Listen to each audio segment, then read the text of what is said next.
The broadcast is now starting. All attendees are in listen-only mode.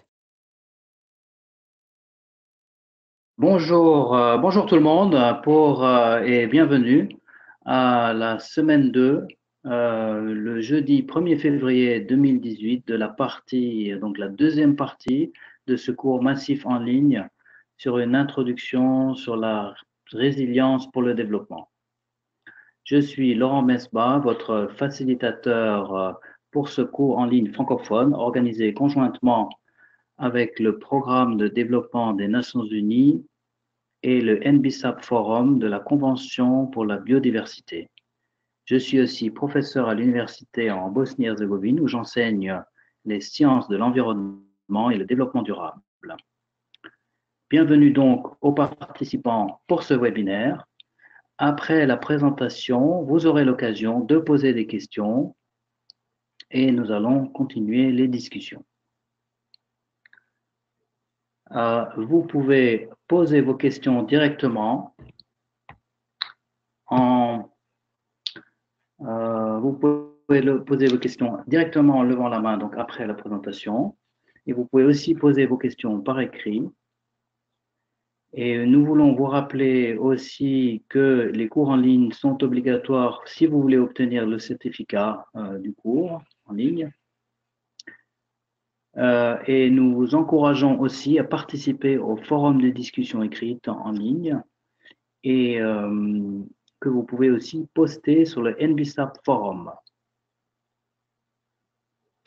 Pour ceux d'entre vous qui n'ont pas encore terminé la première leçon, donc finissez-la et passez aux autres leçons.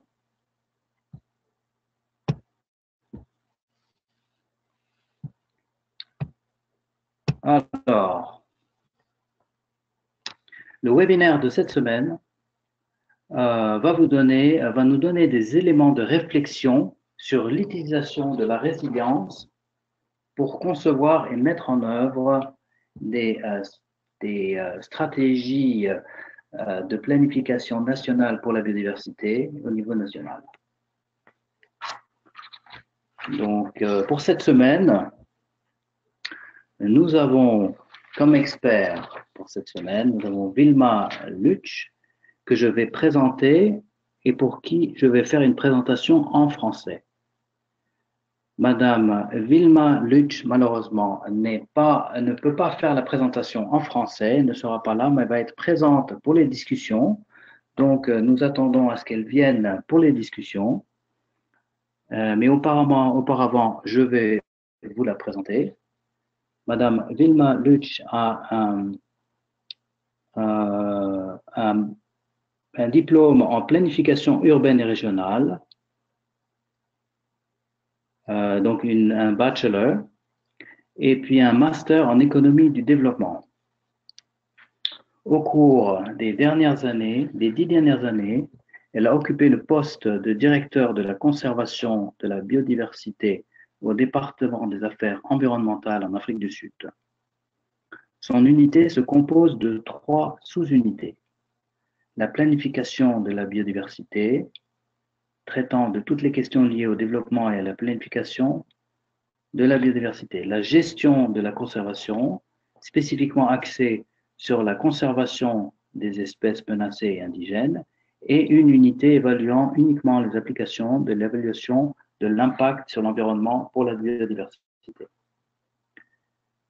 Vilma Lutsch est impliquée dans le secteur de la biodiversité depuis 17 ans et elle a été responsable de plusieurs documents stratégiques favorables nécessaires tels que les 2 versions de la stratégie et le plan d'action national de la biodiversité en 2005 et en 2015 et le cadre national de la biodiversité.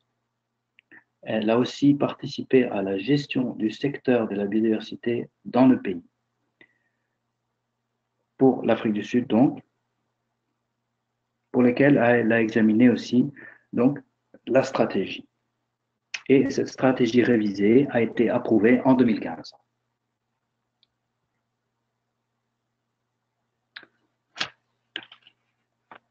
Alors, je vais donc vous présenter la présentation que Vilma Luch a préparée, qui a été donc traduite en français. Je vais vous la présenter en français et nous allons ensuite faire les discussions en espérant qu'elle sera là pour faire les discussions, suivre les discussions que je vais traduire pour les participants francophones.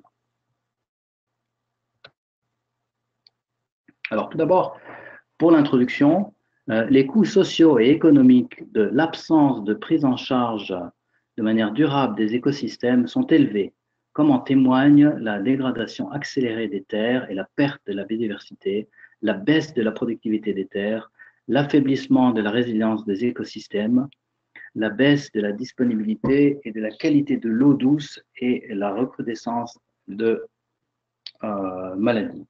Ces impacts compromettent la qualité de vie de tous les gens d'Afrique du Sud, en particulier les pauvres des zones rurales qui dépendent quotidiennement des ressources de la biodiversité pour subvenir à leurs besoins de subsistance. Répondre à ce besoin nécessite un modèle de développement qui minimise les pressions exercées sur les écosystèmes et les espèces, qui renforce la résilience au changement climatique tout en offrant des opportunités pour lutter contre la pauvreté et d'autres besoins sociaux. Donc, la stratégie et le plan d'action national de la biodiversité a été révisé et élaboré dans cette optique, en mettant particulièrement l'accent sur la résilience des écosystèmes et des espèces pour atteindre des objectifs sociaux et économiques du pays.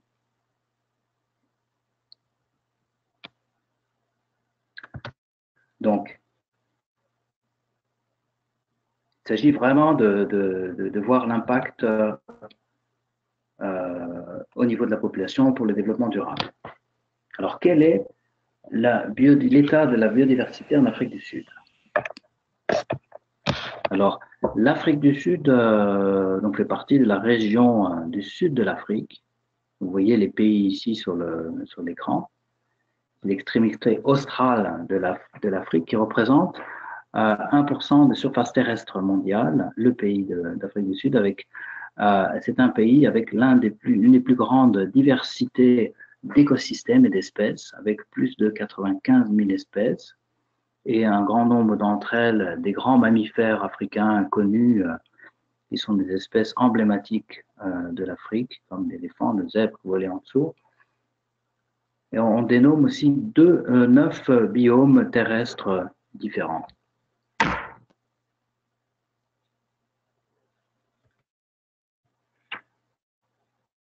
Les pressions exercées sur la biodiversité sont très importantes. Ils comprennent en premier la perte de l'habitat, dégradation de l'habitat. C'est la plus forte pression en fait sur la biodiversité. Le deuxième ici qu'on voit sur le graphe, ce sont les espèces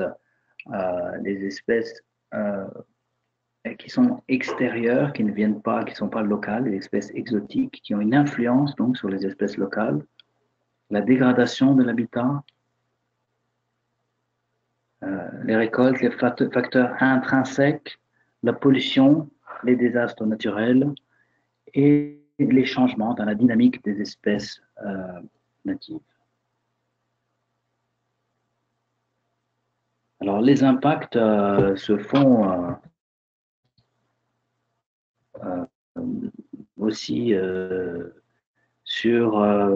ceci a des impacts, bien sûr, au niveau de la société. Alors, les impacts de la biodiversité ont des impacts, par exemple, sur la sécurité alimentaire. Ça a des impacts sur le tourisme, les pertes de moyens de subsistance. Donc, les impacts de la perte de la biodiversité n'est pas seulement pour les écosystèmes eux-mêmes, mais aussi pour les activités économiques humaines. Alors, quelle est l'approche de la stratégie pour la biodiversité? Alors, l'approche de la stratégie qui a été révisée a été d'avoir une approche qu'on appelle paysagère pour la résilience des écosystèmes. Et donc, la stratégie révisée est basée sur le fait que les atouts de la biodiversité et l'infrastructure écologique soutiennent directement le développement et le bien-être humain et offrent un immense potentiel d'appui au développement du pays y compris le renforcement de la résilience au changement à l'échelle planétaire, comme le changement climatique. Cela est possible en adoptant une approche paysagère, une approche donc des écosystèmes visant à travailler en partenariat avec les paysages terrestres et marins afin de conserver, restaurer et utiliser durablement la biodiversité tout en favorisant le développement économique durable, le développement rural, la création d'emplois et les moyens de subsistance. Donc, nous allons ici voir un peu un aperçu de cette stratégie qui a une certaine structure et qui a été ici, qui est résumée ici dans ce tableau. Vous ne voyez pas tous les détails, mais je peux résumer en disant que la stratégie donc, de 2015 pour l'Afrique du Sud définit c'est une stratégie nationale intégrée et cohérente pour la conservation, la gestion et l'utilisation durable de la biodiversité du pays afin d'assurer des avantages équitables aux populations du pays. Il souligne comment l'Afrique du Sud atteindra ses objectifs de la Convention pour la biodiversité et contribuera au Programme mondial de développement durable. Il fournit également un cadre pour l'intégration des questions de biodiversité dans les plans de développement nationaux et un large éventail d'autres stratégies sectorielles plaçant la gestion rationnelle et la protection de la biodiversité au cœur du programme de développement durable de l'Afrique du Sud. Voilà en résumé la vision de cette stratégie. Alors, l'élaboration de cette stratégie se fait par un processus qui est construit sur les résultats de la stratégie de 2005, qui a été faite par l'évaluation nationale de la biodiversité qui a été faite en 2011. Donc, cette évaluation a été faite là, et à partir donc, de la stratégie de 2005, la stratégie de 2015 a été élaborée, qui va de 2015 à 2025, comme vous voyez sur l'écran. Donc, c'était s'inspirer vraiment des meilleures connaissances scientifiques disponibles de la biodiversité de 2011 et présente des nouveaux travaux des zones géographiques et fournit un résumé des zones prioritaires de la biodiversité spatiale identifiées grâce à des plans systématiques de biodiversité à l'échelle nationale, provinciale et locale.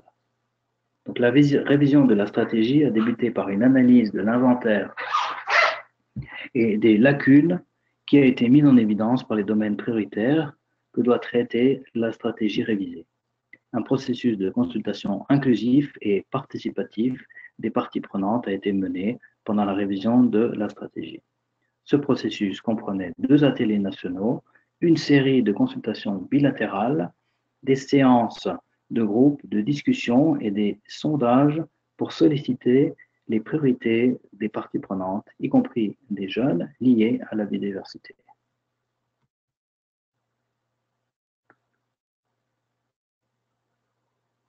Donc voilà pour la mise en place de cette stratégie.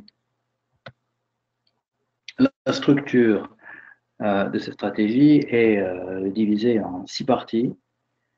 Vous voyez ici les cadres des différentes couleurs, avec la gestion des atouts de la biodiversité comme première partie. Deuxième partie, les investissements dans les infrastructures.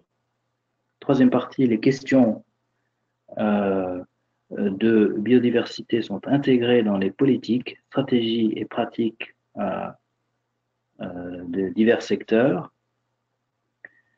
Les personnes sont mobilisées pour adopter les pratiques qui assurent les bénéfices à long terme de la biodiversité.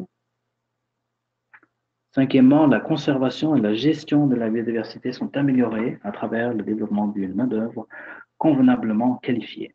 Sixièmement, les bases de connaissances efficaces, y compris les savoirs traditionnels et les sciences citoyennes, appuient la gestion, la conservation et l'utilisation durable de la biodiversité. Donc, voici pour le cadre. Alors, vous voyez en dessous, donc, les impacts vont être mesurés, donc les effets, et puis les activités nécessaires pour atteindre ces objectifs. Donc, ce sont ici les objectifs. Il est bien important de comprendre pour la raison pour laquelle ces objectifs sont donnés et Donc, vous avez ensuite, à la page suivante, nous rentrons un petit peu dans les détails de cette stratégie.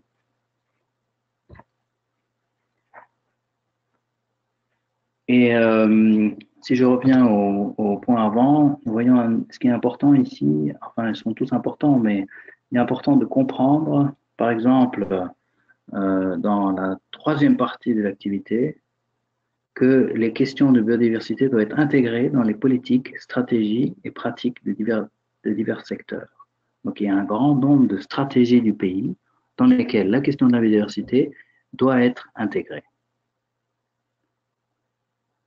La deuxième question, c'est les investissements dans les infrastructures écologiques et qui améliorent la résilience et assurent les bénéfices à la société. Là aussi, il est vraiment important de comprendre l'importance aussi que les infrastructures, donc les écosystèmes, infrastructures écologiques, ce sont les écosystèmes, soient fonctionnels. Si l'écosystème n'est pas fonctionnel, il ne va pas pouvoir apporter les bénéfices pour la société. Donc à partir du moment où l'écosystème est dégradé, la société ne va plus bénéficier des ressources et des services et des produits apportés par les écosystèmes. D'où l'importance vraiment d'investir dans la capacité de l'écosystème à se maintenir. Et donc ça, c'est le deuxième point. Finalement aussi, pour mettre en œuvre la stratégie, c'est là où on voit le point 4, c'est que, bien sûr, il faut que des personnes soient mobilisées. Il faut qu'elles soient mobilisées pour adopter des pratiques qui assurent les bénéfices à long terme de la biodiversité. Et enfin, le cinquième point, c'est la conservation et la gestion de la biodiversité sont améliorées à travers le développement d'une main-d'œuvre convenablement qualifiée.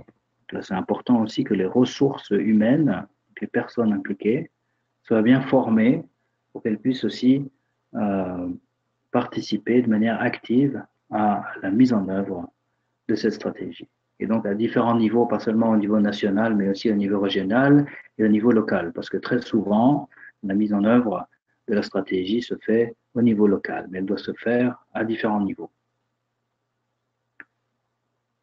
Alors le sixième point, il s'agit des bases de connaissances efficaces, y compris des savoirs traditionnels et des sciences sociales qui appuient la gestion, la conservation et l'utilisation durable de la biodiversité, y compris les savoirs traditionnels. Donc là, ici on met l'accent sur l'importance d'impliquer les populations locales et traditionnelles qui ont un savoir-faire traditionnel avec les ressources locales, avec les écosystèmes et qui ont un savoir-faire aussi de manière à garder, entretenir, utiliser ces ressources de manière durable. Donc là, tout ça, ça va être des points de discussion intéressants, je pense, après la présentation, parce qu'il serait bien aussi d'entendre des participants, leur expérience dans leur pays, d'entendre un petit peu comment ça se fait dans leur pays, dans un contexte qui peut être similaire, si c'est en Afrique ou même dans un autre continent. Il y a des éléments qui sont en commun, donc qu'on retrouve dans différentes cultures, mais il y a d'autres éléments qui sont spécifiques à une culture ou à un écosystème donné. Donc voilà pour la structure de la stratégie.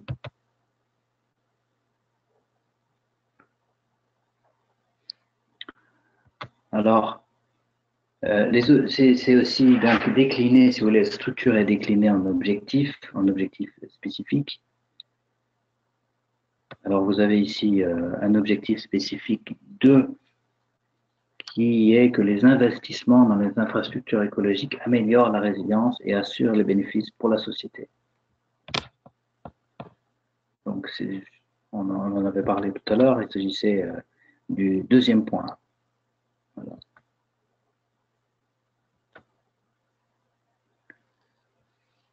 Alors, la prolifération d'espèces exotiques envahissantes, la dégradation liée au changement du climat ont des effets négatifs enfin, tous les pressions sur les écosystèmes. L'entretien d'un écosystème, la gestion demande une très bonne connaissance de la situation et des pressions et des dangers qui sont représentés. La pertinence donc de cet objectif par rapport aux objectifs d'Aichi et aux objectifs de développement durable. Donc, il est important aussi de montrer le lien entre ces stratégies pour la biodiversité avec les objectifs d'Aichi qui ont été fixés dans le cadre de la Convention pour la biodiversité. Ces objectifs-là ont été fixés au niveau mondial. Donc, dans une stratégie nationale, on demande aux pays, dans le cadre de la Convention pour la biodiversité, de contribuer à atteindre ces objectifs. Ce sont des objectifs pour la protection de la biodiversité. Alors ici, on cite les objectifs d'Aichi 9, 11, 14 et 15. Et puis il y a les objectifs de développement durable qui sont qui ont été adoptés en 2015. Les objectifs de développement durable qui sont cités ici, donc vous voyez ici les numéros. Je ne vais pas citer, mais vous les voyez sur l'écran.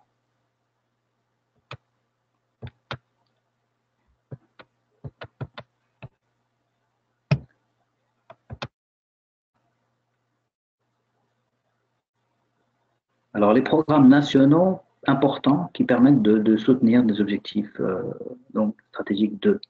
Alors, le cadre pour l'investissement en infrastructure, les cadres stratégiques et plans de mise en œuvre en Afrique du Sud 2016, la stratégie nationale de lutte contre les invasions biologiques en Afrique du Sud, les stratégies de réponse au changement climatique, les plans d'adoption au changement climatique. Nous avons la stratégie nationale pour les ressources en eau. Nous avons la feuille de route pour la recherche et le développement, un cadre et le développement de l'innovation, un cadre pour l'investissement dans la gestion de l'environnement et des ressources naturelles pour une économie verte.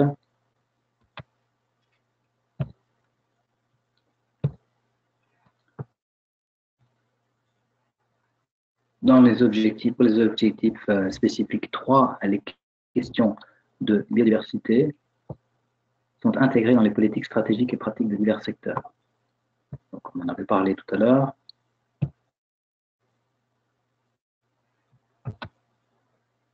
Voilà la pertinence par rapport aux objectifs d'Aichi, ici indiqués sur cet écran. Alors, l'appui pour les objectifs spécifiques 3, la stratégie d'appui aux administrations locales dans le secteur de l'environnement. Donc, on en avait parlé tout à l'heure. Il s'agit de faire en sorte aussi que la mise en œuvre soit faite au niveau local. Il y a besoin que l'État soutienne les administrations locales pour pouvoir mettre en œuvre cette stratégie. La nécessité aussi d'une cohérence entre le niveau national et le niveau local.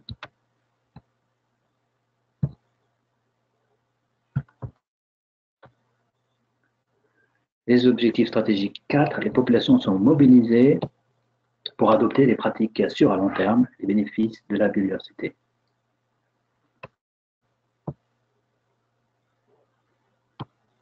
Donc, comment assurer à long terme les bénéfices de la biodiversité? Il y a une prise de conscience, bien sûr, une compréhension de la façon dont l'écosystème fonctionne, qui est essentielle. La population locale doit être en phase avec l'écosystème, de manière à comprendre vraiment comment les bénéfices peuvent être tirés de manière durable et pas de manière uniquement immédiate, avec des bénéfices immédiats, en annulant les effets à long terme, les bénéfices à long terme. On peut citer de nombreux exemples, on pourra faire ça peut-être pendant la discussion.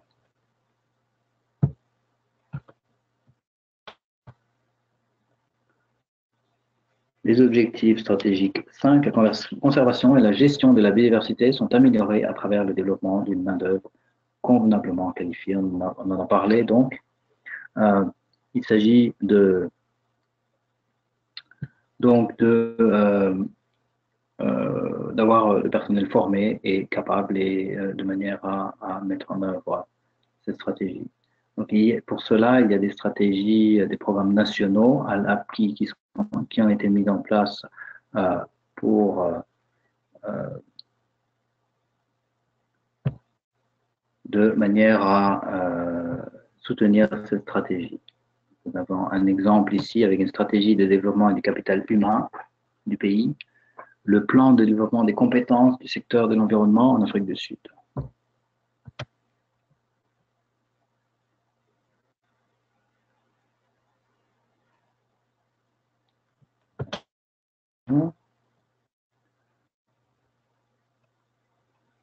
L'objectif stratégique 6, donc je rappelle, ce sont des bases de connaissances efficaces, y compris les savoirs traditionnels et des sciences citoyennes, appuient la gestion, la conservation et l'utilisation durable de la biodiversité. Donc, renforcer les connaissances. Nous avons ici le lien avec les objectifs d'Aichi indiqués. Voilà, donc on arrive à la conclusion. Et puis, on va ouvrir la discussion. Donc, je peux dire qu'il n'y a aucune, nous pouvons dire qu'il n'y a aucune stratégie pour la biodiversité qui est idéale, qui est parfaite et qui pourra vraiment être mise en place sans les structures appropriées pour mettre en œuvre les actions contenues sur le plan. Donc, on en a beaucoup parlé. L'importance d'une stratégie, c'est qu'elle est valable lorsqu'elle a la capacité d'être mise en œuvre. Donc, il y a une structure derrière qui permet de mettre en œuvre. Et le suivi, l'évaluation sont très importantes. La mesure et l'évaluation de manière à faire un examen constant de cette stratégie, qui on pourrait dire une stratégie vivante, qui n'est pas figée, qui peut évoluer aussi et qui va être révisée à l'avenir de manière à être plus adaptée par rapport à l'évolution du pays au niveau des ressources naturelles, mais de la population également. Donc voilà, nous avons en annexe un certain nombre de points que nous n'allons pas discuter ici, mais en tout cas, merci d'avoir bien écouté. Vous avez ici l'annexe, tous les objectifs d'Aichi qui ont été discutés, qui sont disponibles en ligne, que vous pouvez voir. Mais en tout cas, merci d'avoir bien voulu écouter. Et puis, donc, j'espère que Madame Vilma Luch est bien arrivée. Et puis, si vous êtes là, faites signe. Just want to ask Vilma Luch, are you here? Did you join us in the discussion? Not yet. We're still expecting Wilma. OK. Donc, Vilma n'est pas encore là. Pour l'instant, nous allons, je vous ouvre la discussion. Et donc là, j'ai présenté la stratégie pour l'Afrique du Sud, mais les discussions sont ouvertes pour tous les participants qui sont présents. Et vous n'êtes pas obligé d'être d'Afrique du Sud pour prendre la parole, bien sûr. Partagez aussi votre expérience. Et nous serons vraiment heureux d'entendre vos questions. Alors, je vais voir qui a demandé la parole.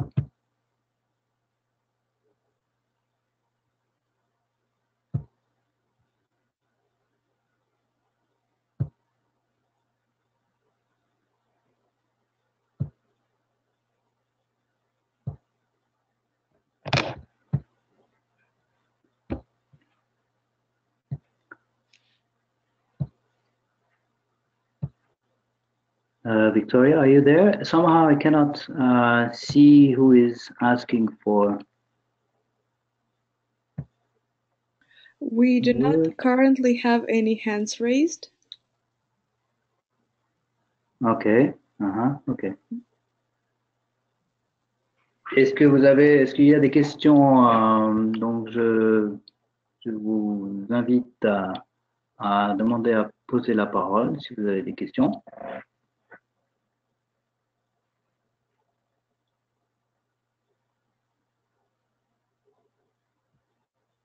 Laurent, we have one hand raised. Yes. I don't see. I don't see the participants. I don't know why I cannot see them. I am not sure why, but I can help you. We have yes, please. Yeah. Abdoulaye Boubacar Diallo who has raised a hand. Okay. Could you give him the microphone? Definitely. I'm Somehow- unmuting right now. Somehow it doesn't work for me. Wonderful. Okay. Abdullah Babakar, do you Allô? have the word? Oui, allô, Alors, bonsoir. On vous écoute. Oui. Bonsoir. On vous écoute. Vous avez la parole. Vous pouvez nous dire d'où Je vous venez? m'appelle Diallo Abdoulaye. Je m'appelle Diallo Abdoulaye, je suis du Niger et je voudrais savoir de manière concrète par rapport à la biodiversité, est-ce qu'il ne va pas plutôt falloir réfléchir dans le sens d'une stratégie commune à plusieurs États, au lieu de faire comme j'ai eu l'impression tout de suite d'avoir, je ne sais pas, une stratégie pour l'Afrique du Sud, une stratégie pour le Maroc, une stratégie pour ceci ou cela. Est-ce qu'on ne gagnerait pas mieux à mutualiser nos efforts pour sauvegarder cette biodiversité qui est en train de circuler en Afrique? Voilà pour le moment ma réaction. Merci. Hein. D'accord, Diallo. Merci beaucoup pour votre question et votre commentaire. En fait, elle est tout à fait adaptée à la présentation. Alors, comme je l'avais dit, chaque pays a sa stratégie, mais bien entendu, elle se fait dans le cadre de la Convention pour la biodiversité. Et la Convention pour la biodiversité a créé un cadre pour lequel les pays ont signé. Et dans ce cadre, il y a une stratégie mondiale qui a été faite dans le cadre de cette convention et dont les objectifs ont été fixés. Et ces objectifs, ce sont ce qu'on appelle les objectifs de Aichi. Donc, la convention qui avait été signée au Japon en 2010 avait fixé des objectifs au niveau mondial pour la protection de la biodiversité. Donc, ces objectifs, par exemple, comprenaient aussi de dire qu'il va falloir avoir des aires protégées au niveau mondial. Il faut que la biodiversité soit protégée et il faut qu'il y ait un minimum sur les terres. Je crois que c'était 17% des zones terrestres qui doivent être protégées et puis les zones maritimes aussi doivent être protégées. Donc, il y a des objectifs au niveau mondial. Et au niveau national, chaque pays se doit de contribuer à ces objectifs nationaux mondiaux. Donc, si vous voulez, c'est un effort mondial, mais c'est aussi un effort national. Et après, au niveau national, il y a des efforts qui doivent être faits au niveau local aussi. Et il y a une stratégie qui se fait pour le pays. Mais bien entendu, les pays qui sont limitrophes doivent aussi travailler ensemble.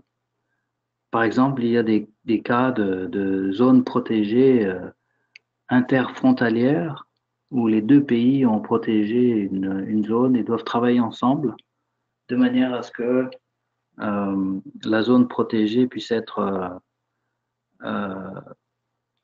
gérée de manière cohérente entre les deux pays. Donc là, c'est un exemple que je donne donc vous parlez de l'Afrique, effectivement, au niveau africain, je pense qu'il y a l'Union africaine qui existe. Et donc, c'est une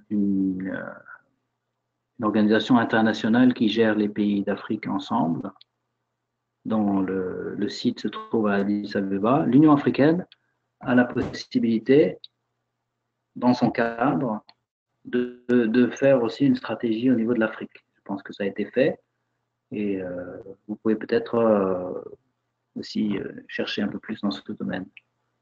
Est-ce que j'ai bien répondu à votre question? Vous avez peut-être un commentaire, une autre question à faire? Abdoulaye Diallo? Oui, merci. Je me retrouve dans votre réponse et je vous en remercie infiniment.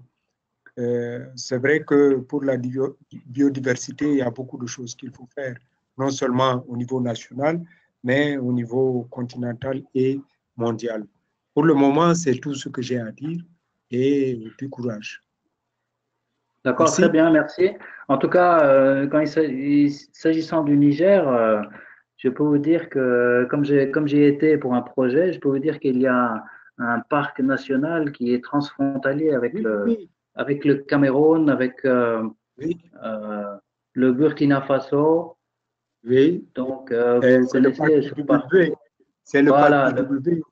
Voilà, c'est ça. C'est le parc du W qui qui nécessite un travail transfrontalier. Et puis, il y a le problème, vous connaissez le problème des braconneurs qui passent Ouais, d'un côté à l'autre de la frontière, qui exact, profitent justement exact. Donc, il y a une nécessité de travailler ensemble de manière à pouvoir gérer un parc. Ça, c'est un exemple où les pays doivent travailler ensemble. Exact. Exact. Voilà. OK. Merci. Je vous en prie. Laurent, nous avons Yes. un autre participant qui voulait poser la question. Et Très bien. maintenant, je vais donner la parole à Deschanel Nobert. Est-ce que vous pouvez nous écouter? Oui. Oui, très bien. Bonjour. Bonjour, bonjour Norbert. On vous Je écoute, suis vous avez une question. Panel, originaire de la République d'Haïti. Donc, les D'accord. questions de biodiversité, effectivement, interpellent tout le temps les scientifiques, hommes d'État et toute la population mondiale sont presque aux abords. Mais écoutez, dans cette présentation sur l'Afrique du Sud, j'aimerais avoir, je n'ai pas souligné les hits ou bien les étapes importantes à atteindre dans ce plan national d'adaptation, plan stratégique national d'adaptation, les étapes à souligner et les indicateurs des réalisations. Donc, pouvez-vous me donner quelques indicateurs qui peuvent m'y orienter là-dessus? D'accord. Alors, oui, vous avez posé une question vraiment importante. Je ne sais pas si je vais pouvoir y répondre correctement parce que je n'ai pas travaillé sur cette stratégie en Afrique du Sud, puisque comme j'avais dit, je présente la stratégie qui a été faite pour une personne qui travaille au ministère en Afrique du Sud, donc qui s'appelle Vilma Luch et qui, on espère, va se joindre à nous et qui va pouvoir répondre mieux à cette question.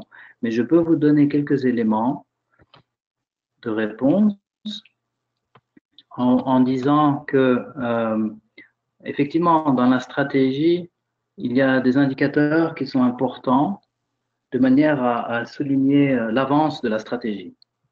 Donc, je vais regarder sur la présentation si je peux voir ici. Il y a ici sur ce tableau, il y a des indicateurs, mais je ne peux pas rentrer dans les détails pour vous donner. Là, votre question est aussi très générale. Donc, lorsqu'on veut mesurer un indicateur, il faut savoir quel est l'objectif dont vous parlez. Vous avez un objectif bien précis. Et si on veut voir si l'objectif est atteint, il y a des indicateurs qui sont associés avec cet objectif et qui nous permettent de voir si l'objectif est atteint ou non. Donc, on regarde les indicateurs, on étudie la situation de l'objectif et on regarde les indicateurs et à partir de là, on pourra voir si l'objectif est atteint. Donc, par exemple, dans le cas de protection, l'objectif est que, par exemple, je donne un chiffre, je dis 50% des espèces doivent être protégées. Un indicateur, ça serait le nombre de la population présente de cette espèce, par exemple des éléphants dans cette zone, le nombre d'éléphants comptés. Ça, c'est un indicateur qui nous dirait, par exemple, en 2017, le nombre d'éléphants qui ont été recensés dans cette région. Ça va être un indicateur pour nous dire où en est la population de cette espèce, par exemple. Alors, j'espère d'avoir répondu à votre question, mais vous pouvez peut-être me dire si vous voulez préciser votre question. Oui, exactement. Et vous avez compris la question. Et il n'y a pas d'indicateur vraiment pour les 6 objectifs soulignés. Il s'agit de l'objectif 1, il s'agit de 2, Donc, il n'y a pas exactement d'indicateurs et des lignes de base aussi. Mais en effet, je souhaite que pour une prochaine présentation, pour les prochaines présentations, avoir plus ou moins de détails là-dessus. Et je vais faire des recherches sur ce plan stratégique de l'Afrique du Sud. Ça m'intéresse beaucoup. Et puis, vous avez souligné que là-bas, ce sont les ONG qui sont en train de travailler à ce qui a trait à la protection et à la protection et à la résilience et en ce qui a trait à la protection de l'environnement. Et ce que j'aimerais souligner, c'est qu'il est important que les ONG interviennent, mais aussi il faut faire ça en accord étroit avec les représentants étatiques, puisqu'ils sont les représentants sont les principaux responsables d'assurer la pérennité de l'action et à entreprendre dans le temps et dans l'espace. Ça, c'est ma suggestion. Et si vraiment, dans quel que soit pays ou région on va intervenir, il est important de considérer les représentants de l'État, les collectivités et territoriales, puisqu'ils sont les leaders locaux qui est appelé à assurer la pérennité de l'action à entreprendre dans le temps et dans l'espace. D'accord? Merci. Et je vais faire plus de recherches là-dessus concernant le plan stratégique national de l'Afrique du Sud. Ça m'intéresse. Et s'il y a d'autres questions, je vais le poser par écrit. Merci. Voilà, merci beaucoup. Vous pouvez poser la question par écrit et nous allons essayer d'y répondre de manière plus précise.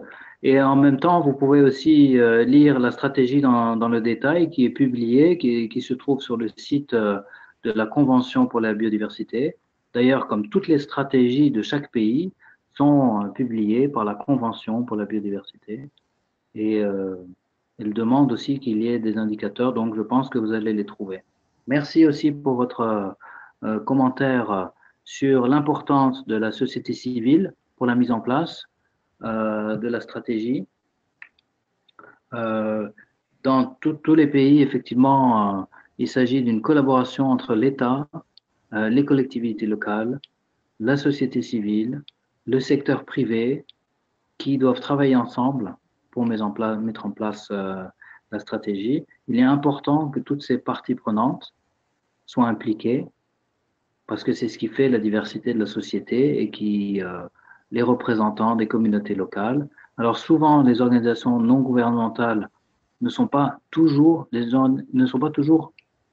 en contact avec les collectivités locales, ne sont pas toujours en contact avec les populations indigènes qui sont elles-mêmes, qui sont pas forcément connectées aussi avec l'administration. Et donc c'est important aussi que le lien soit créé entre les différentes parties prenantes.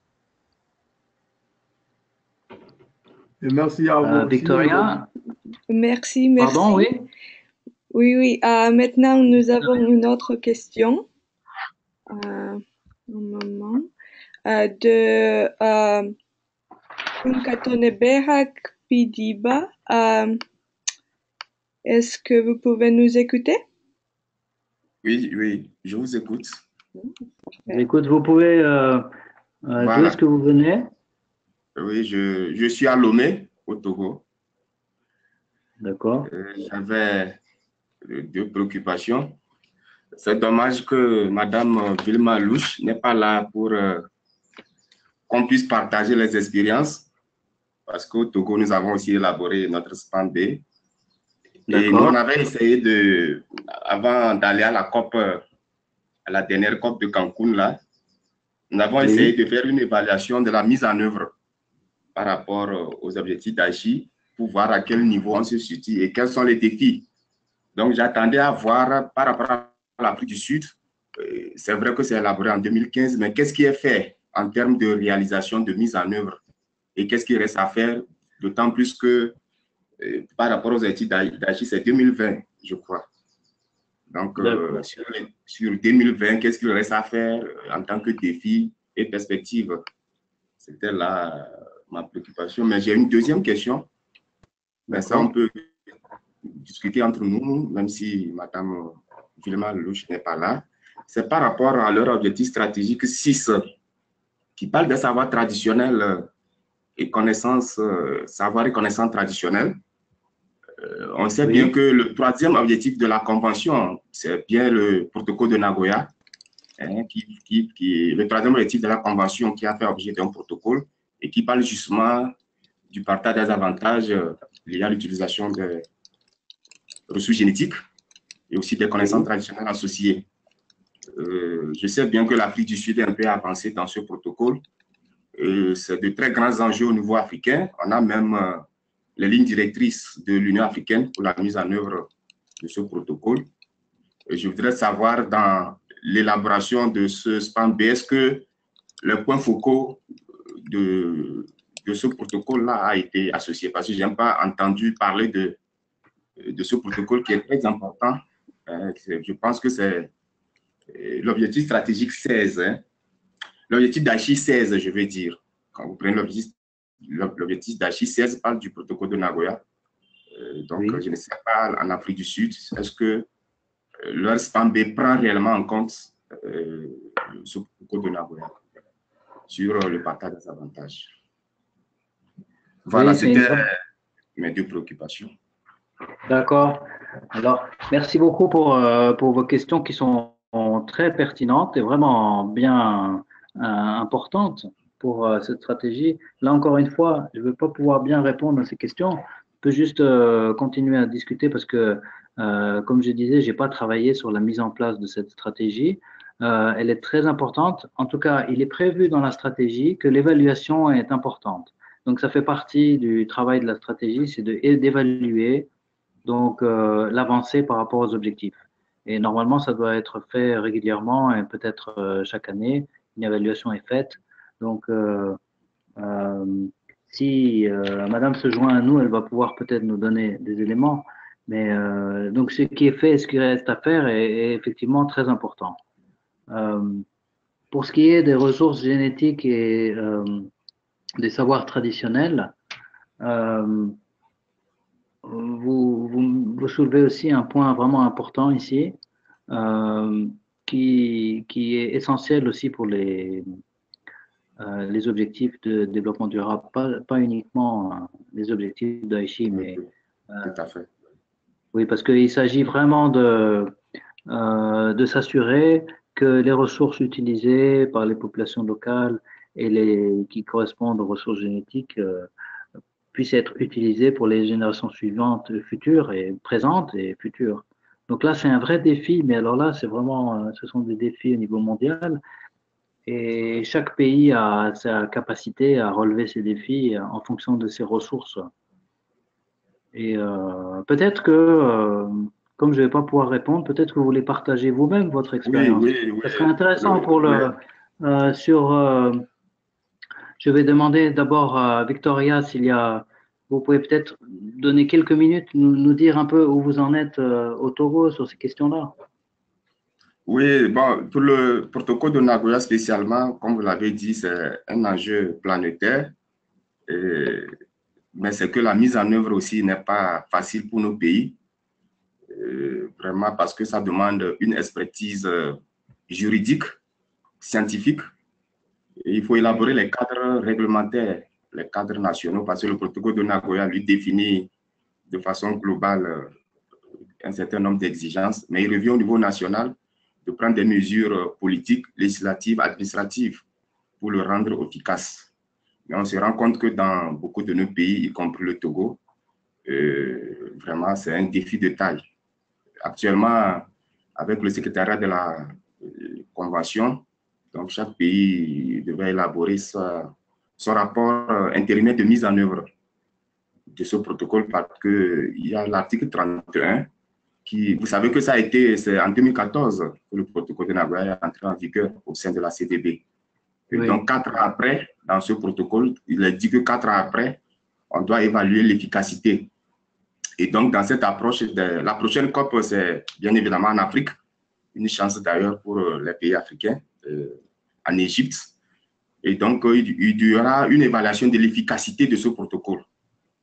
Donc, chaque pays doit maintenant soumettre son rapport et pour que lors de la COP, de la conférence des parties, qu'on puisse évaluer vraiment l'efficacité de ce protocole. Mais l'intérêt de ce que je dis par rapport à la SPAN-B, c'est que ça doit être pris en compte au niveau de la stratégie et plan d'action, puisqu'il y a vous l'avez bien dit, l'ODD, je pense que c'est l'ODD 15, hein, je crois. Il y a une cible quand même des ODD qui prend en compte le protocole de Nagoya et aussi un objectif d'agir, le 16 aussi qui prend en compte cela. Donc l'intérêt, c'est de le prendre en compte dès le SPAN-B et surtout de voir les défis à relever dans chaque pays. Mais je sais que l'Afrique du Sud est un peu en avance. Ils ont même des contrats à part. Quand vous allez sur le site de la BCH, l'Afrique du Sud est l'un des pays qui a un peu évolué. Je voudrais savoir si Mme Luche était là, quel rapport elle entretient avec le point focal du protocole de Nagoya. Parce que moi-même, je suis aussi le point focal de ce protocole au niveau du Togo. C'est pour ça que je vous parle d'accord. avec une certaine aisance. Oui, j'imagine qu'il y a un lien aussi, qu'elle connaît la personne qui est le point focal. Vous disiez vous-même, votre défi est plus législatif dans votre cas. Voilà, législatif. Voilà. Donc, vous avez vraiment la nécessité de réviser les lois et de les adopter de manière plus qui permettent de protéger les ressources génétiques, c'est bien ça? Tout à fait. Le plus souvent, il n'y a même pas de loi. Dans beaucoup de nos pays, il n'y a pas encore de loi spécifique qui prend en compte les questions de ressources génétiques. Or, selon le protocole de Nagoya, il faut impérativement une loi nationale qui décrit comment l'accès aux ressources génétiques et le partage des avantages sera fait. Voilà. Quand il s'agit des lois et des législations, souvent vous pouvez vous inspirer d'autres pays de manière à adopter des lois très similaires parce que les problèmes sont souvent communs. Donc il y a de toute façon il y a certainement des modèles qui peuvent être suivis. Après effectivement, la loi doit être adoptée. Donc là, on s'attaque à un problème politique. Il faut qu'il y ait un soutien politique pour que les lois soient adoptées. Même si elle est bien écrite, elle doit être adoptée. Et puis ensuite, effectivement, il faut ça fait partie aussi de la mise en œuvre d'une stratégie. Il faut que les lois correspondantes soient là, de manière à soutenir cette stratégie et qu'elles soient adoptées et aussi qu'elle ait la capacité aussi d'être mise en œuvre. Voilà. Et puis l'aspect, ça rejoint au premier intervenant, la question du premier intervenant qui parlait des actions qui doivent être mises en commun. C'est pas le premier intervenant posé une question, notamment sur le protocole de Nagoya. Nous sommes dans cette approche. Il y a même l'Union africaine qui a élaboré les lignes directrices pour la mise en œuvre du protocole de Nagoya en Afrique, pour que nous ayons une réglementation, des lois plus ou moins harmonisées entre les pays. Oui. Mais il y a des lignes directrices que chaque pays peut suivre pour adopter sa propre loi. Voilà, oui, effectivement. Là, les lignes directrices vont aider les pays justement à adopter leurs lois. Et j'avais d'ailleurs, comme vous dites, j'avais évoqué justement l'Union africaine aussi pour montrer que les efforts se font à différents niveaux, au niveau global, au niveau régional, au niveau continental, au niveau du pays, et ainsi de suite. D'accord. En tout cas, merci pour votre intervention, très enrichissante. J'espère qu'on va pouvoir répondre à vos questions de manière plus précise. Et puis, je vais demander à Victoria s'il y a d'autres questions. Ah oui, Laurent, nous avons une question de Marion Marigot. Marion, est-ce que vous pouvez nous écouter? Oui, bonjour Marion. Bonjour Laurent, merci beaucoup pour ce webinaire très intéressant. Alors moi, je voudrais rebondir sur la question qui vient tout juste d'être posée parce que je suis basée en France, mais je travaille avec le PNUD de New York et nous travaillons justement sur les 6e rapports nationaux et je voudrais faire écho à ce que le précédent participant a mentionné. Alors, si je ne me trompe pas, le précédent participant travaille avec le PNUE et non pas avec le PNUD, mais au final, nous produisons tous des 6e rapports nationaux. Et je pense que j'attends avec impatience, en tout cas déjà, la fin de l'année 2018 pour pouvoir comprendre un petit peu à quel point les plans nationaux et les stratégies nationales ont pu être mises en œuvre jusqu'à maintenant et pouvoir déterminer évidemment on va dire, l'après 2020, l'agenda de l'après 2020, parce que je pense que maintenant, c'est ce vers quoi il faut se tourner. Et bon, si d'autres participants ont des remarques à faire sur notamment l'agenda après 2020, je serais très contente d'entendre leur point de vue et notamment leur point de vue parce qu'ils vivent dans un pays spécifique. Moi, au départ, j'avais une question qui était plus tournée sur un point que vous avez abordé dans votre présentation, qui est sur la mobilisation des populations. Parce qu'on a bien compris que si les populations ne sont pas mobilisées pour adopter des pratiques donc, qui assurent des avantages sur le long terme de la biodiversité, et il est très difficile de mettre en place et de mettre en œuvre des politiques, des lois qui seraient respectées. Alors, moi, j'aurais aimé savoir, est-ce que vous avez en tête des actions de sensibilisation pour ces populations? Et plus largement, est-ce qu'il serait intéressant sur ce point spécifique d'avoir des conférences au niveau régional, par exemple avec l'Union africaine, pour déterminer des politiques de sensibilisation qui pourraient être mises en œuvre dans les pays aussi au niveau régional? Voilà. Et si d'autres participants ont des questions ou des commentaires sur ces questions, j'aimerais beaucoup avoir leur point de vue. Merci beaucoup. D'accord, merci beaucoup Marion. D'abord, la question est adressée à qui?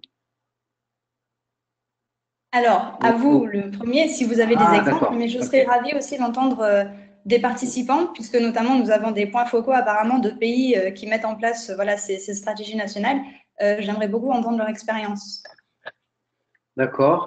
Mais, je vais donner quelques éléments et puis après, on va voir si des participants ont envie d'ajouter. Leur expérience, c'est plus spécifiquement sur l'Afrique, votre question, Marion, hein? Ou alors, sur ça un peut pays être spécial sur ou l'Afrique, général? sur l'Afrique, mais ça peut être en général aussi, puisque les populations doivent être sensibilisées partout, et notamment les populations urbaines qui n'ont pas forcément conscience de l'importance de la biodiversité. Donc, si on a d'autres participants autres que l'Afrique, je suis ravie d'entendre aussi. Je pense juste que beaucoup de personnes venant d'Afrique nous écoutent en ce moment. D'accord. Et en tout cas, merci. C'est vraiment une question très importante parce qu'il n'y a pas de mise en œuvre si les gens ne sont pas impliqués. Et ça, c'est toute la partie délicate justement d'une approche du haut vers le bas, c'est-à-dire que la stratégie, une bonne stratégie pour qu'elle soit vraiment bien, qu'elle puisse vraiment être mise en œuvre, l'approche de stratégie, c'est aussi d'impliquer les personnes qui vont mettre en œuvre dans la mise en œuvre même dans la préparation de cette stratégie. Donc les personnes qui sont impliquées dans la mise en œuvre devraient aussi être impliquées même dans l'élaboration de la stratégie elle-même. Donc ça c'est un élément aussi qui permet de sensibiliser les populations. Mais pour ça, effectivement, il faut agir aussi au niveau local. On ne peut pas faire uniquement au niveau du ministère. Il faut que le ministère, effectivement, ça fait partie, il y a une des stratégies qui a été citée ici, c'est que le ministère doit travailler avec les collectivités locales et les collectivités locales avec les populations locales et les ONG. Donc, tous les acteurs doivent être impliqués dans la stratégie. Et un élément de stratégie, c'est aussi d'augmenter la sensibilisation. Donc, je crois que c'était aussi l'objectif stratégique 6. Donc, c'est des connaissances efficaces y compris. Donc là, bien sûr, quand il s'agit de mobiliser les populations, c'est l'éducation, l'information, la prise de conscience. Mais ça se fait à différents niveaux. Il y a tellement de domaines dans lesquels on peut agir.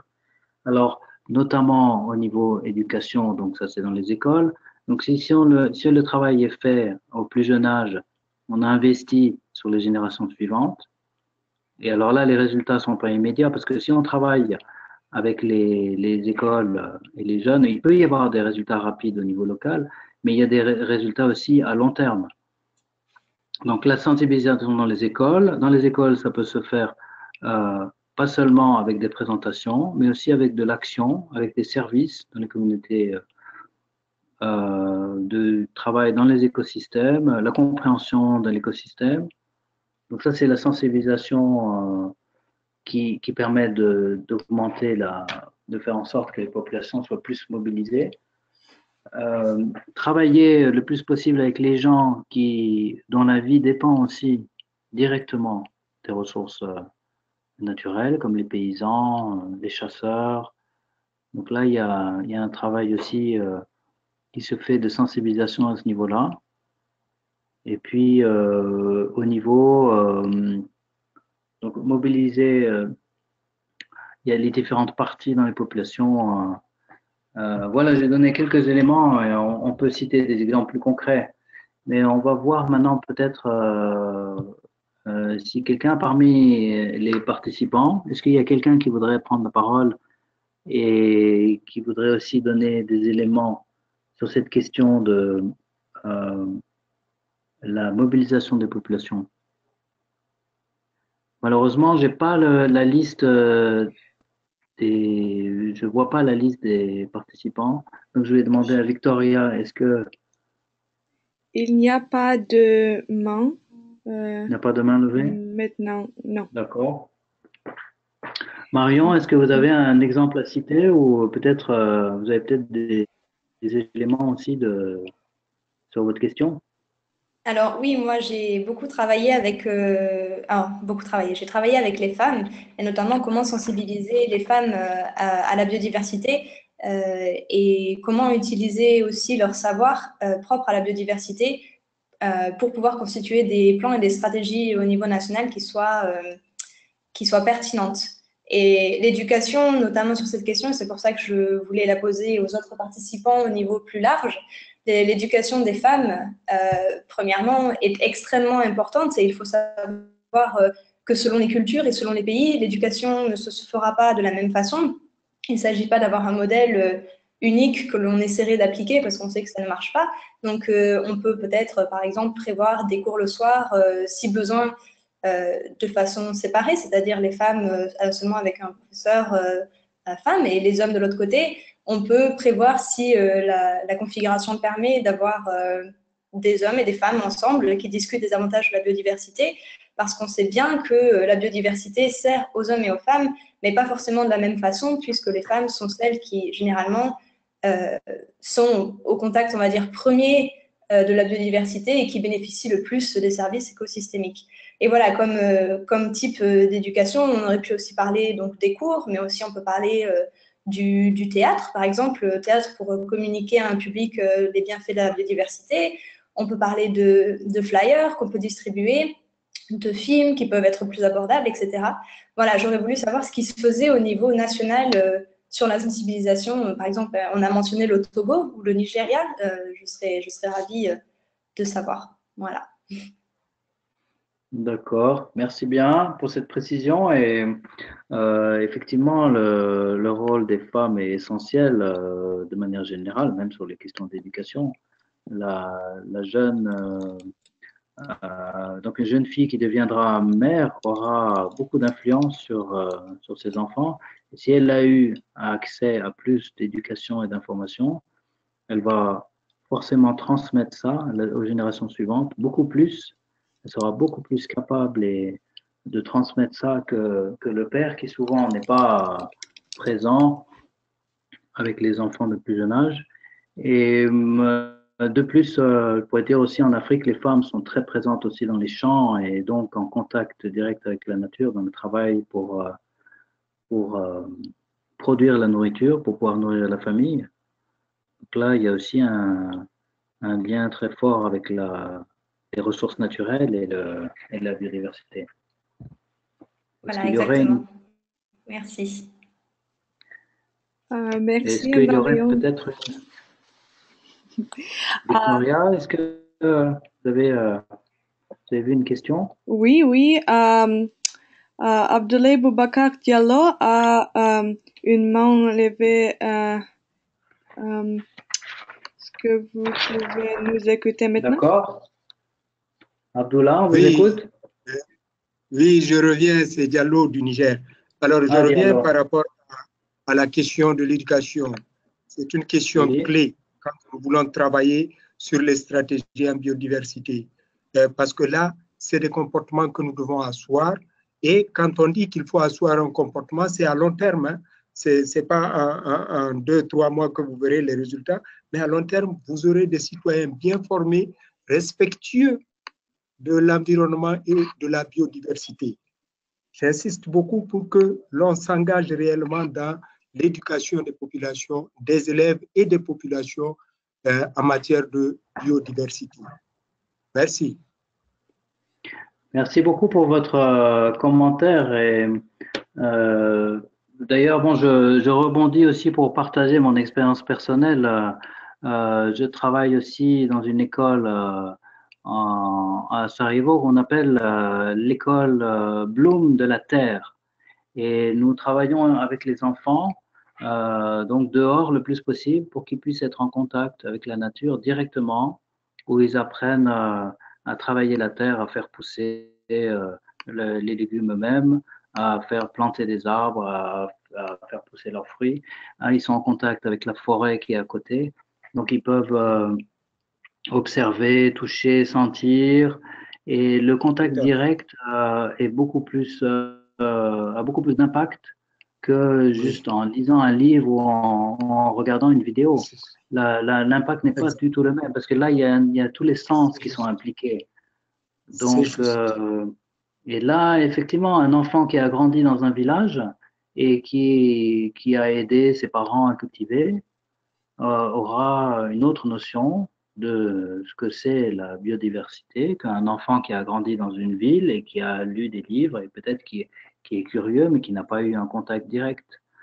Et malheureusement, dans les zones urbaines, très souvent, le contact se perd et cette sensibilité, et c'est plus juste que de la connaissance, c'est aussi c'est cet amour pour la nature, si vous voulez. L'amour, le contact naturel, en fait, le milieu dont nous venons tous, l'être humain en fait partie. Donc cet amour-là, si il est vivant, il est très fort chez les petits-enfants. Ils ont ça de manière naturelle. Mais ça peut se perdre après, ça se perd après si le contact n'est pas là.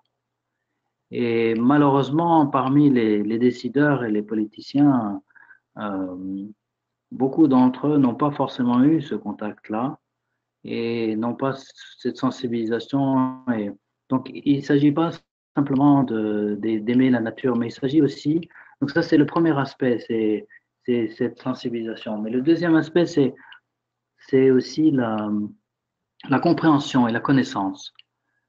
Alors, il ne suffit pas juste de dire j'aime la nature, mais il s'agit aussi de comprendre aussi comment elle fonctionne et quels sont les bénéfices que nous pouvons tirer aussi, les sociétés humaines.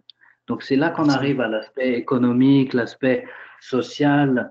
Et donc, là aussi, effectivement, il y a un travail énorme d'éducation, de faire comprendre, en fait, comment fonctionne un écosystème, comment on peut en bénéficier, et que si on coupe tous les arbres, eh bien, et on ne laisse pas le temps de repousser, eh bien, on n'aura plus de bois. Donc, ça, c'est un exemple. Il y en a d'autres. La même chose avec un cheptel.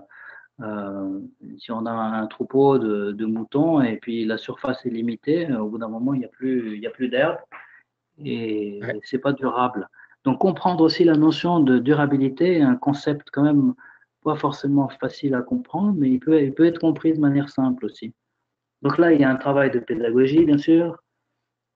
Et vous avez parlé justement, Diallo, vous avez parlé des comportements. Effectivement, le comportement et les habitudes sont une conséquence d'une façon de voir les choses et d'une compréhension et d'une sensibilité. Et il y a des comportements qui sont conscients et il y a des comportements qui sont inconscients, qui sont juste répétés d'une génération à l'autre parce qu'on n'a pas réfléchi à ça. On dit on le fait parce qu'on l'a toujours fait comme ça. Mais il y a des choses pour lesquelles on a besoin de réfléchir et de se demander quel est finalement le bon comportement et attitude. Et il y a un défi important en Afrique aussi. C'est le défi que la population est plus importante qu'avant et les nouvelles générations ont des nouveaux défis puisqu'ils sont plus nombreux avec les mêmes ressources disponibles ou peut-être même moins de ressources. Donc, ce sont des nouveaux défis et qui ne sont pas faciles effectivement à atteindre, à relever. Oui. Vous avez peut-être, est-ce que vous voulez peut-être rajouter sur les questions, comment est-ce que vous voyez la mobilisation des populations? Oui, on peut, cette population-là, effectivement, on peut la mobiliser à travers plusieurs stratégies, dont, entre autres, la sensibilisation, d'abord à l'échelon communal, puis ensuite à l'échelon national. Cette sensibilisation-là peut se faire à travers de multiples canaux. Et il y a beaucoup d'outils de sensibilisation et de choses que l'on peut utiliser, créer, utiliser pour amener les populations à comprendre l'importance de la biodiversité et surtout à la respecter. Parce que le plus souvent, c'est de la sauvegarde qu'il s'agit chez nous. Dans tous les cas, la sensibilisation à elle seule, peut-être, elle n'est pas totalement suffisante. Il faut peut-être. N'est pas suffisante, oui, tout à fait. Oui, je suis tout à fait d'accord, c'est pas suffisant, oui. Il y a l'importance de la pratique aussi, c'est-à-dire, comme vous dites, les comportements, les pratiques rurales, les comportements par rapport aux ressources naturelles, la capacité aussi à coopérer et à partager dans un groupe, parce que si les ressources sont acquises uniquement par une personne et le reste du village doit juste se contenter de regarder, là, il y a des tensions qui sont créées, forcément. Absolument. Absolument. Okay. Vous avez voilà, en tout cas, merci pour votre contribution. Voyons s'il y a d'autres questions merci ou aussi. des remarques. Merci beaucoup à vous. Oui, nous avons une question ou commentaire de Kunkatone Behak Petiba. Si, vous pouvez nous écouter? Oui, oui, je vous écoute bien. En fait, c'était pour rebondir sur la discussion autour des comportements par rapport à la biodiversité. C'est un thème très important aujourd'hui avec les incertitudes climatiques que nous avons. La question de biodiversité devient après tout une question de survie, surtout dans certains pays où une grande partie de la population relève du monde rural. Et là, vous l'avez dit, le modérateur, c'est aussi des pratiques. Donc, l'éducation à l'environnement, il faut que dans d'autres zones, ça peut évoluer. C'est que dans les pays du Nord, ce concept-là a évolué. D'autant plus que même l'UNESCO a un programme sur l'éducation à l'environnement au développement durable, si je ne me trompe pas. Donc, il y a des modèles, des pratiques, effectivement, comme vous l'avez dit, qui permettent à ce que l'enfant, très tôt, ait une relation étroite avec la nature, dès le bas âge. Quand il va grandir, il aura une sensibilité écologique forte. Mais chez nous, au Togo, par exemple, nous avons, ça a été institué ce qu'on appelle la journée de l'arbre depuis 1977, où c'est le 1er juin, chaque citoyen est appelé à planter un arbre ce jour-là. Et souvent, c'est les autorités politiques qui donnent l'exemple, le président de la République, les députés, jusqu'au ministre. Ils lancent le processus et après, chaque citoyen est appelé chez lui à planter un arbre. Et là, c'est une approche au niveau des écoles, déjà très tôt, et l'enfant avec des explications, parce que moi, je l'ai planté quand j'étais très jeune, mais je le faisais parce que mes maîtres me disaient de le faire. Mais je n'avais pas une très grande connaissance de l'importance de l'arbre à l'époque. Mais je pense qu'avec ces approches, d'éduquer l'enfant pour lui faire comprendre le rôle de l'arbre très tôt en faisant des exercices, comme vous l'avez dit, et on aura des citoyens responsables d'ici 10, 15, 20 ans. Mais apparemment, de planter un arbre, ça a eu un impact sur vous, puisque vous êtes là en train de discuter avec nous sur ces questions importantes. Tout à fait, tout à fait. Vraiment. Mais ce que j'allais dire, c'est qu'il peut y avoir le partage d'expérience. Ce que je veux dire, il y a des pays, je sais, prends un pays comme le Canada, ils ont des approches en éducation à l'environnement, au développement durable très, très avancées et qu'on peut s'inspirer pour mettre des programmes très cohérents et très structurés qu'on peut enseigner dans les écoles. Mais je pense que dans nos pays, ce n'est pas encore ça, de tels programmes d'éducation à l'environnement. Mais c'est une très bonne, enfin c'est une très bonne piste intéressante que vous donnez là, puisque effectivement il y a des pays qui ont des programmes intégrés où ils essaient justement, si vous trouvez des exemples de pays, maintenant, l'avantage de l'Internet, c'est que toutes ces ressources sont disponibles. Elles peuvent être utilisées et récupérées et utilisées par d'autres pays. De la même manière qu'on parlait tout à l'heure des législations d'un pays qui peuvent être utilisées par un autre pays. Et là, effectivement, un programme d'éducation qui est mis en place dans les écoles. Il y a certaines écoles, certains pays où les résultats sont bons, ils ont de bons résultats. Dans les pays, notamment les pays du nord de l'Europe, les pays scandinaves sont assez forts aussi pour la sensibilisation en environnement. Ils ont de bons résultats. Ils ont intégré ça aussi avec leur tradition ancienne, comme par exemple en Finlande ou en Scandinavie. Ils ont des traditions anciennes de respect des lieux naturels. Et par exemple, lorsqu'un propriétaire terrien, les citoyens ont le droit de traverser les propriétés privées lorsqu'elles sont des zones naturelles.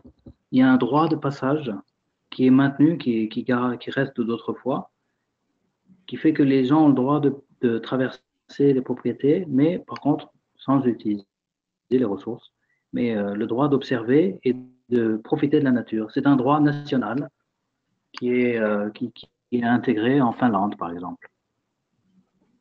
C'est juste un exemple. En tout cas, si vous le permettez, moi, j'avais eu une petite expérience en Suède, à Stockholm. J'avoue que la première fois que je suis allé dans ce pays, j'étais très émerveillé de la manière dont ils préservent la nature, surtout les arbres. Mais tout le pays, même la ville de Stockholm, vous n'avez que des arbres partout. Vraiment, c'est des traditions très, qui peut inspirer beaucoup, quoi. Ça m'a vraiment changé ma façon de voir vraiment la nature quand j'ai vu que dans ce pays, la verdure a une importance partout, dans tous les lieux. Ça, c'est vrai. Oui. Et puis les forêts sont gérées de manière durable aussi. Il y a beaucoup de ressources en bois qui sont utilisées, mais comme les forêts sont gérées de manière durable, finalement, les ressources sont là, elles continuent à récupérer, donc prendre du bois de la forêt, tout en continuant la production. Tout à fait. Mais là, effectivement, l'Afrique a d'autres défis que ces pays-là non plus. Donc, il y a d'autres défis aussi qui sont de différents ordres, de gouvernance, de pauvreté, d'extrême, de richesse, de pauvreté, d'injustice. Et puis aussi, on en parlait de la population aussi en croissance. Donc, ça, ce sont des défis importants qui rendent les choses plus complexes, bien sûr. Tout à fait. Merci beaucoup. Merci pour votre contribution. Nous approchons de la fin il nous reste à peu près 10 minutes. Donc, il y a une chance encore pour ceux qui n'ont pas parlé de prendre la parole, de poser des questions. Oui, Laurent, nous avons une question de Bank Data et notre assistante Stéphanie va lire une question si vous pensez que nous avons du temps pour une autre question. Oui, nous avons un petit peu de temps. Oui, merci, volontiers. Bank Data. Oui, on écoute la question. Okay. Un moment. Stéphanie, vous pouvez lire la question? C'est bon?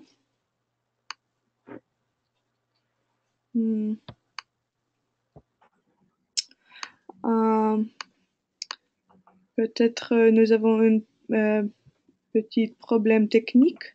Je vais essayer de lire. Je peux voir la question, moi. Voilà, Marion peut-être pourrait lire, oui. Alors, on a une question donc, de Aubin, de la République centrafricaine, qui concerne les populations, donc dans le cas de la Centrafrique, avec le parc transfrontalier de Dzanga-Sanga, où les cas de braconnage de certaines espèces en voie de disparition, comme l'éléphant, sont faits par la population, alors que la population a été sensibilisée et impliquée dans le processus de protection. Alors, comment est-ce qu'on fait pour mener d'autres actions de prise de conscience dans ce cas-là? Ah oui, là, c'est une question aussi, encore une fois, vraiment importante. Donc, la population a été informée. Donc, si Oui, j'ai bien c'est ça. La compris, la population population a été informée. a pris part à la sensibilisation et donc aux politiques de protection. Mais le braconnage continue. Voilà. Et malgré tout, il y a quand même le braconnage. Le braconnage continue. Et bien sûr, c'est pas du tout une garantie d'avoir une bonne sensibilisation, d'avoir fait des actions de sensibilisation. Il n'y a jamais de garantie que les choses se passent très bien. Le braconnage est un problème très sérieux qui est extrêmement complexe puisque il est lié au fait qu'il y a des acheteurs qui sont de l'autre côté de la planète qui veulent acheter des parts d'animaux ou comme les défenses dans le cas des éléphants. Malgré les interdictions, parce qu'il y a des législations maintenant internationales, l'interdiction d'utiliser, comme la convention, justement, la CITES, convention qui interdit l'utilisation justement de ces ressources au niveau global. Malgré tout, les braconneurs le font, puisque des gens sont prêts à l'acheter et à des prix élevés. Donc, il y a un problème de... La législation est sûrement là dans le pays. Donc là c'est un problème légal, un problème de criminalité. Et donc, c'est un travail de la police de surveiller. Donc, il y a la répression et puis il y a la prévention. Un travail de répression et de prévention. Et la prévention se fait, bien sûr, avec la sensibilisation, mais elle n'est pas suffisante. Il faut aussi qu'il y ait une répression forte. Et souvent, dans les parcs nationaux, les moyens sont très limités pour agir et pour poursuivre les braconneurs. Il y a de nombreux exemples où les braconneurs ont des moyens très importants et plus de moyens quelquefois que les gardes des parcs nationaux qui sont là pour surveiller, qui ne sont pas toujours armés et qui n'ont pas suffisamment de moyens. J'avais parlé avec le représentant du parc national au Niger, du parc W, le directeur du parc qui me disait que leurs moyens étaient très limités, ils n'avaient pas toujours même de l'essence pour payer, pour pouvoir mettre du carburant dans leur voiture, pour pouvoir poursuivre les braconneurs. Donc vraiment, il y a un problème aussi. Donc ça dépend des pays, mais le pays doit se donner les moyens aussi de pouvoir agir aussi. Et donc, quand il s'agit d'agir, il faut des moyens financiers. Et donc, les moyens financiers, ce sont c'est du pays, donc les choix politiques aussi, où le financement va aller. Et ça rentre effectivement. Là, on revient sur la question de la stratégie, puisque la stratégie et le plan national pour la biodiversité, dans la stratégie, il y a aussi une partie de la stratégie qui est de se donner les moyens aussi, donc de protéger la biodiversité. Un de ces moyens, c'est le travail avec le système judiciaire, avec la police, et ainsi de suite. Alors, je ne sais pas si j'ai répondu en partie, mais peut-être il y aurait d'autres questions. Peut-être il y a d'autres participants qui ont des commentaires ou des questions. Il nous reste quelques minutes. Ah oui, Laurent, nous n'avons pas d'autres questions à ce moment. D'accord, ben alors dans ce cas-là, comme il nous reste juste quelques minutes, je pense qu'on peut clôturer. Vous n'avez pas eu de nouvelles de Vilma Lutsch qui n'a pas fait signe. Alors en tout cas, on va clôturer la présentation. Je remercie les participants qui ont contribué, à ceux qui étaient présents, à ceux qui ont contribué, d'avoir contribué à la discussion. Et puis, donc, je rappelle à tout le monde de participer aux discussions écrites. Et puis, n'hésitez pas aussi, alors les questions que vous avez posées, de les poser aussi sur le NBIS Forum et de lancer des discussions. Ça, c'est notamment des discussions intéressantes.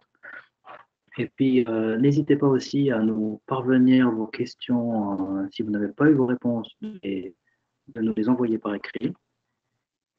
Et puis aussi, n'oubliez pas de finir les cours en ligne, de manière à pouvoir obtenir votre certificat à la fin du cours. Donc, en tout cas, nous nous verrons la semaine prochaine pour la 3e semaine de ce cours et nous vous souhaitons une bonne semaine et bonne continuation à tous. Merci. Merci aussi à Victoria et Marion pour le soutien aussi pour ce webinaire. Et merci à Et à vous, toute Laurent. l'équipe. C'était une très, très bonne discussion. Et merci à toute l'équipe.